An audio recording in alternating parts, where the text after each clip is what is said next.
Gambino crime family is one of the most powerful and feared mafia organizations in the history of organized crime. As one of the 5 families that dominated the New York Mafia under the Commission, the Gambino family rose to prominence through cunning leadership, violent power plays, and an uncanny ability to evade law enforcement, at least for a time.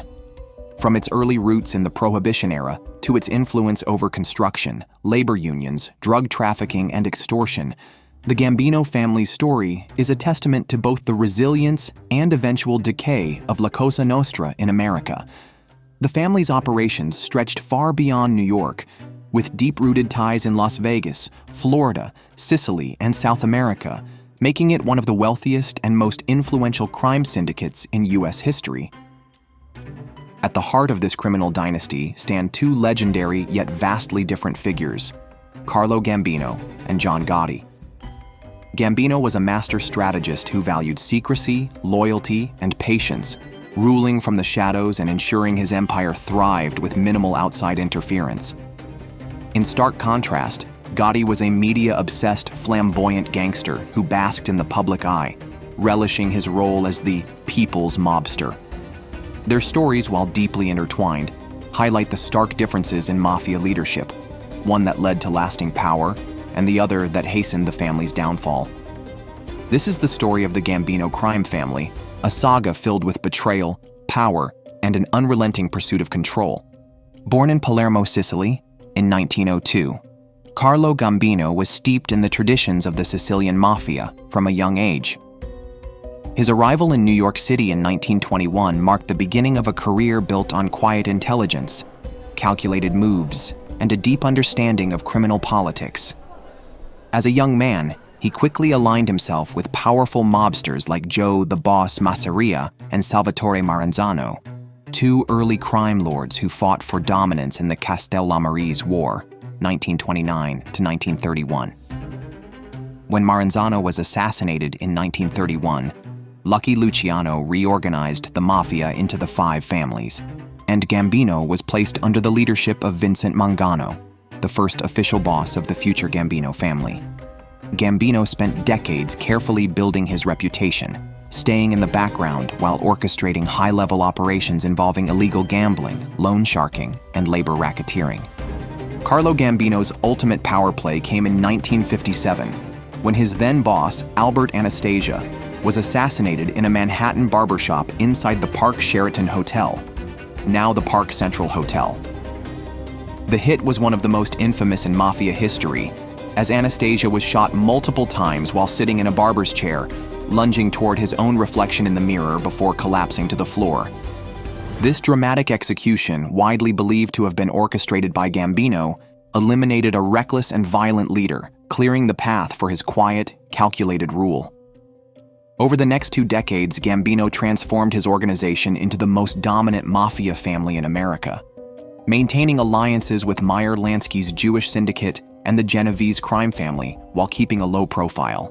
His empire included deep infiltration into unions, construction companies, and the garment industry, making billions through extortion, narcotics trafficking, and bid-rigging schemes. Despite his power, Gambino avoided media attention, rarely using the phone and instructing his men to never speak his name in public.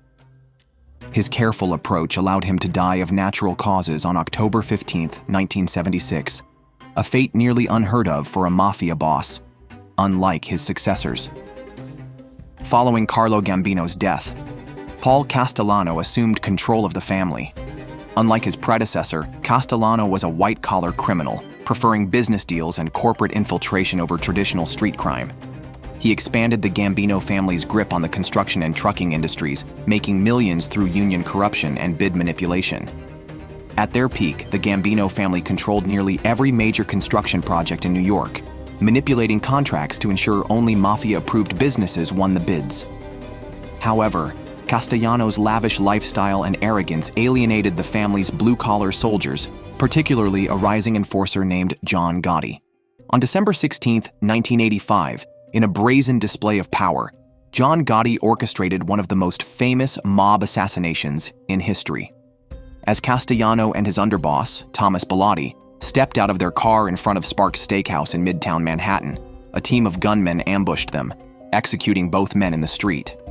The hit was carried out in full view of rush-hour traffic, mimicking a Hollywood movie scene, and signaling a dramatic shift in mafia culture. Unlike Carlo Gambino's careful, silent takeover, Gotti's coup was loud, public, and reckless. Within days, Gotti was recognized as the new boss of the Gambino family, ushering in an era of unprecedented media attention and law enforcement scrutiny. After seizing power in 1985, Gotti did something unheard of in mafia history. He became a public figure, embracing the media and dressing in $2,000 custom suits. Dubbed the Dapper Don by the press, he openly flaunted his wealth and power, making appearances at nightclubs, social events, and even on television. Law enforcement took notice, and Gotti was indicted multiple times in the late 1980s. Yet he miraculously escaped conviction due to jury tampering and witness intimidation, earning him the nickname the Teflon Don. However, his arrogance and excessive visibility drew the ire of both the FBI and his own men. In 1991, his trusted underboss, Sammy the Bull Gravano, turned informant, testifying against him in exchange for a reduced sentence. Gravano's testimony led to 39 convictions, the most ever from a single mafia informant. In 1992, Gotti was convicted of murder, racketeering, and obstruction of justice, receiving a life sentence at USP Marion, a maximum security prison in Illinois. He died in 2002 from throat cancer, marking the final chapter in his larger-than-life story. With Gotti's fall, the Gambino family entered a period of internal strife, betrayals, and relentless law enforcement pressure. Dozens of high-ranking members were arrested or turned state's witness, including Gravano, whose cooperation devastated the mafia's structure. The family's once dominant hold on construction, labor unions, and the drug trade weakened significantly. Unlike the golden age of Carlo Gambino's leadership, when discretion ruled, the Gambino family became a fractured organization plagued by surveillance and constant FBI infiltration. Despite its decline, the Gambino family still exists today, albeit in a much quieter form. The days of powerful, untouchable bosses ruling New York with an iron fist are over, replaced by a mafia that operates under the radar in smaller, more fragmented cells. While the legend of John Gotti still captivates true crime enthusiasts, it serves as a cautionary tale. The mafia's greatest enemy was never the FBI, but its own internal greed, betrayals, and reckless ambitions.